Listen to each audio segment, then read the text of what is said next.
The Better Business Bureau has long been a staple for consumers to get information about companies, but an Action News investigation calls into question the reliability of its grading system. Here's investigative reporter Chad Purdue. In February, the investigative team looked into Montage Furniture Services after complaints it was unfairly denying warranty claims. And I'm like, well, what do you mean you're just denying my claim? And she said, we can deny anything that we deem necessary. At the time, Montage had a B rating with the Better Business Bureau. But since our story aired, that grade was upgraded to an A+, despite 600 complaints closed with the BBB in the last 3 years. Can consumers rely on the BBB grade? Sure. They should use the BBB grade as one of the factors that they should use when they're making a purchasing decision. Andrew Good is the vice president of the BBB's Philadelphia chapter. He says the Bureau uses an algorithm to calculate grades. The heaviest indicator of a company's rating is how many complaints they have relative to the size of their business and how they've handled those complaints.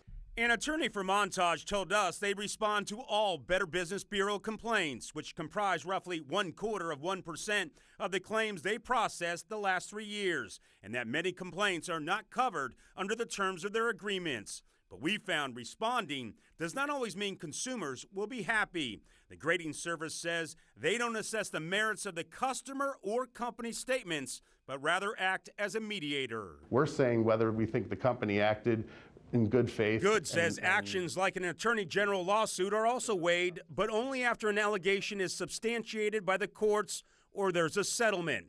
But our investigation found that wasn't the case for Purdue Pharma, which made national headlines for its role in the opioid epidemic, which settled with several states for $10 billion. Where's the government action there? Where's the deduction there? I can't talk to you about Purdue Pharma. In March, Purdue Pharma had an A+ rating. Since our interview with the BBB, it has no rating.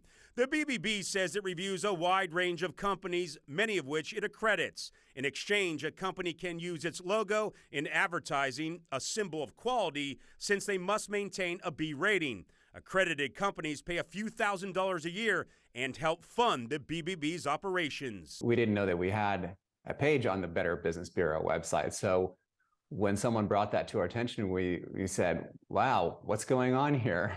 Chris Elliott runs Elliott Advocacy, a nonprofit that helps resolve consumer complaints for free. He says he received an F grade from the BBB after not responding to a complaint from someone he couldn't help.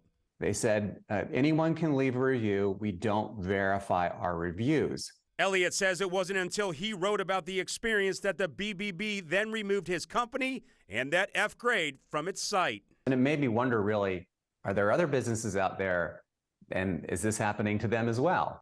Good acknowledges its grading system is not perfect science, but he believes consumers should still rely on its seal as one tool in choosing a business. I'm Action News investigative reporter Chad Purdue, Channel 6 Action News.